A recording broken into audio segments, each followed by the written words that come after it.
Hey, how's it going? Oi, welcome back. Alright, I'm excited to share this one with you too. Oh, I'm so excited about food today. Oh, it's awesome. Alright, this is killer. This is like a real heart warmer. It's like really real comfort food. I love it. Okay, so first of all we're going to do is make the bog saucer. So for that we need 500 grams of beef mince. I've got fresh basil and oregano out the garden, but if you don't have that, you can use dry basil and oregano.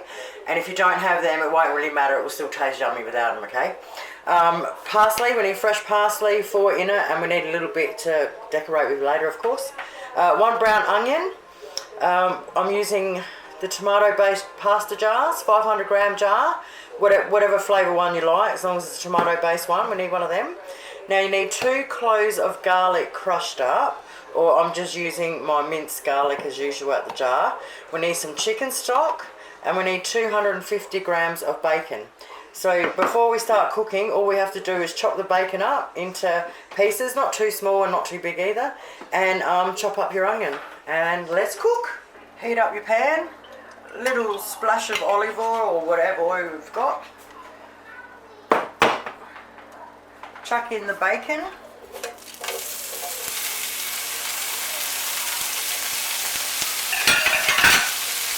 You want to put 1 crushed garlic clove in now, or 1 heap teaspoon of the minced garlic.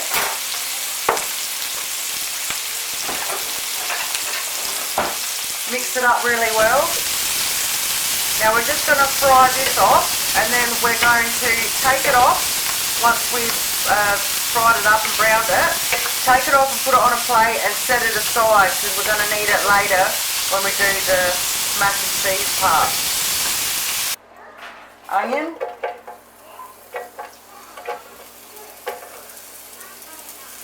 Your other clove of garlic, or your next heap spoonful of garlic. Give it a little toss around.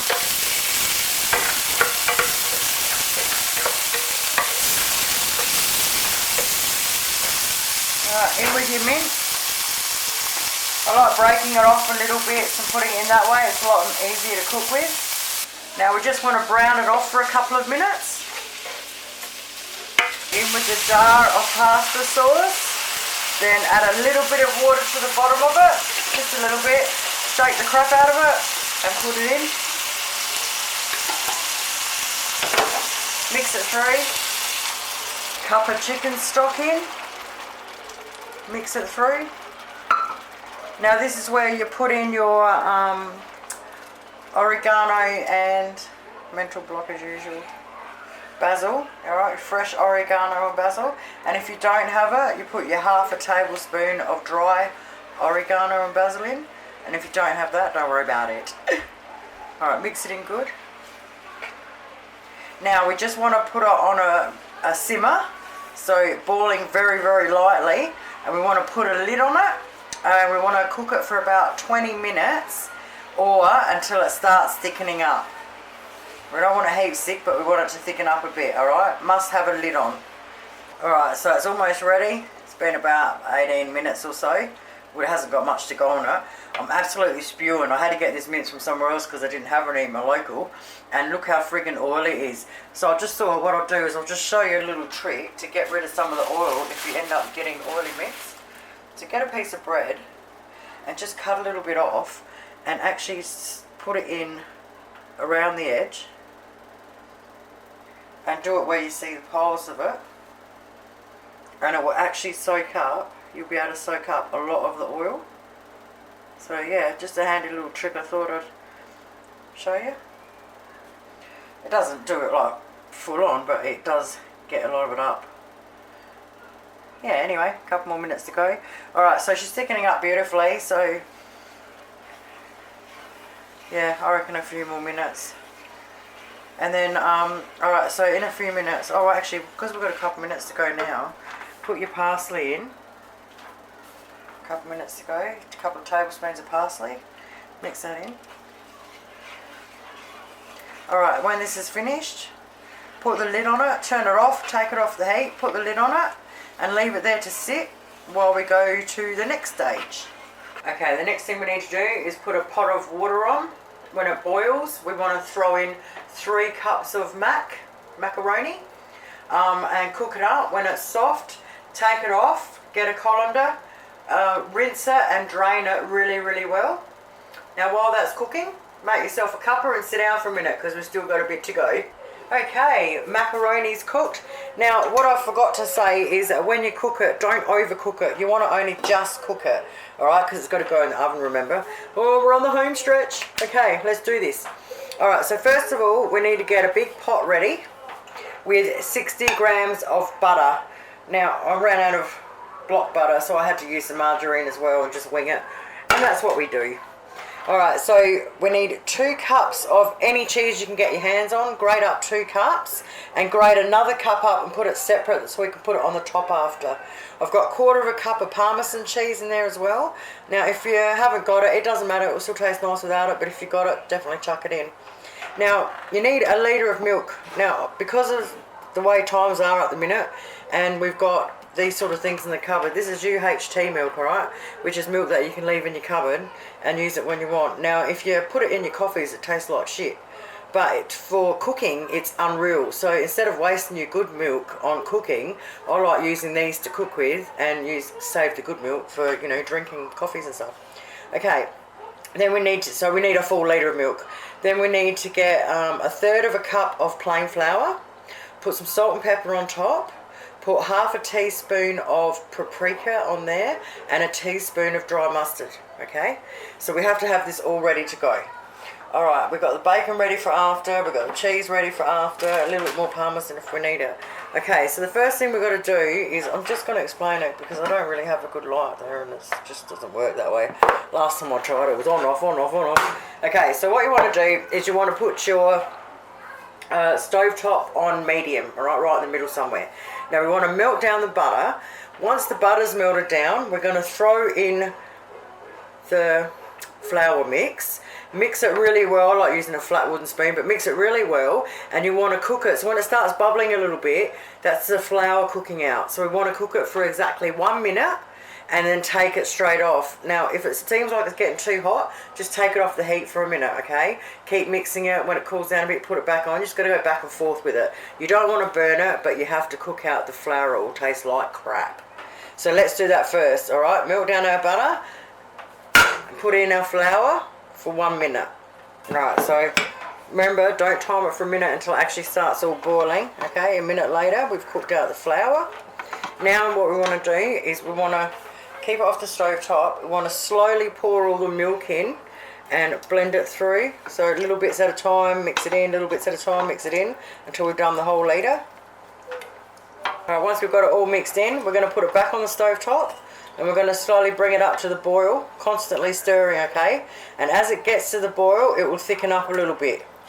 We just want to thicken it up a little bit and then take it straight back off the stove top. Alright, basically crank your stove top up a bit and by the time it's basically just starts boiling, that is as thick as you'll get it about 30 seconds after it starts boiling. So see how it's not like really thick, but it's thickened right up? I can't really explain it. Basically once it's been boiling for about 30 seconds, that's how thick it gets. You won't get thicker than that. Alright, now that we've done that, keep your stove top on for a minute. I'm going to chuck our cheese in. Alright, and we're going to mix it in and we're going to stick it back on there just for like 30 seconds until we can get it all melted in. Alright, melted in and nice and smooth. So just 30 seconds or so. Alright, that's just awesome. That's exactly how you want it. It's perfect. Alright, okay, so next thing you want to do is you can finally turn your stove top off. We're almost finished. Alright, once you turn that off, if I didn't say it already, chuck your oven on 200 degrees Celsius. We want to start getting it preheated. Okay, the next thing we do is we chuck the bacon in there.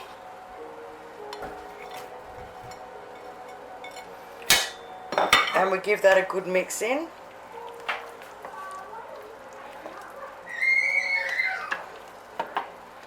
Then we want to chuck all our macaroni in. Just sort of break it up and loosen it all as you're doing it.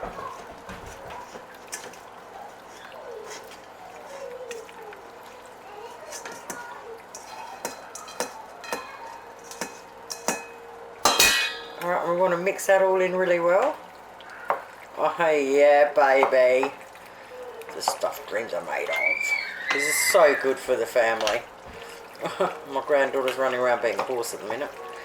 Oh yeah. Right, once we've mixed this in properly, we are ready to put it all in our oven dish. Oh, yum. Well, typical, the oven dish I have is definitely not going to be big enough. So I've grabbed my roasting tray, my deep roasting tray, and I'll give it a crack with this. Alright, so once we put the first half on the bottom, we want to get half of our macaroni cheese and cover it over the top of that. Okay, once we put half over, we want to put the rest of the spaghetti sauce over the top, and then the last of the mac and cheese over the top of that again. Now while I'm doing this, I just want to say that this is an awesome dish. You know how you can get those metal trays, the alpha aluminium trays, and they've got the lids with them, the throwaway ones. If you buy them, the big or small ones, you can layer it up like this and make them like this. Then put them in the oven and cook them, and then after, when they've gone cold, you can put them, lids on them, put them in the freezer. It freezes really well, and then when you want to cook it, heat it up for everyone, you preheat your oven at 180 degrees Celsius, and you put it straight in from frozen for about 40 minutes, then take the lid off and let it cook for another 20-30 minutes or so until you can start smelling it, and then it's usually ready. So yeah, this is really good if you do a couple of them up and freeze one. It's a great meal. Absolutely great. Kids love it, adults love it, everyone loves it. Filling, makes a lot. You can feed 6 easy with this. And that's pretty big bowls or plates of it. Now once you've got it in there, sort of just try and spread it out a little bit. Flatten it down a little bit. Not hard or anything, just to... Okay. Smells awesome in here already. Okay, now next thing we want to do is we want to get our cup of cheese and just sprinkle it over. As little or as much as you want, okay? Everyone's different. Me, I say bang it on there. Alright, once you've got your cup of it on there, just get a little bit of parmesan and spread it over the top of that. Just a little sprinkle over. Oh yeah. So good, my friends. So good. Okay. Now once we've done that, it's optional, but I'm going to use some breadcrumbs. And I've got some homemade ones here, so if you're out of breadcrumbs at all, I have got a video on how to make your own homemade ones. So every time I've got the leftover ends of bread, I'll freeze them, and then when I'm out of breadcrumbs, I'll cook them all up, smash them up, and there you go. So I love chucking some of these on. You just want to do a really thin thing all over them, because this was what makes it that crunchy, cheesy, oh, the yummy stuff on top is just so good. And your own homemade ones just taste so good. Alright, so just you want to be able to, you don't want heaps on there, but you definitely want to cover your cheese with it. Oh yeah.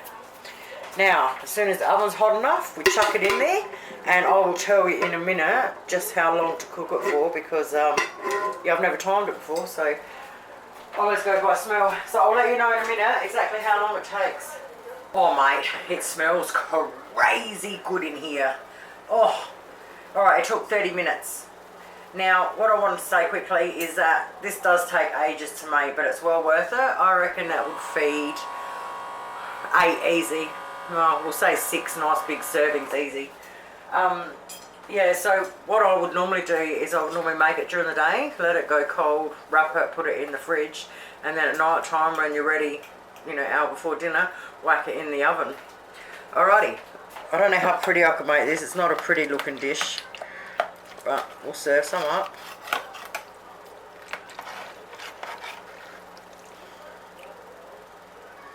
Oh baby, yummy crunchy top on it. It's so filling, it's not funny, it's awesome. Oh, thank you guys so much for watching. Alright, I'm just going to break a little bit of parsley up and drop it over the top. Hang on Bella, it's almost ready. Just to try and pretty it up a little bit. Boom.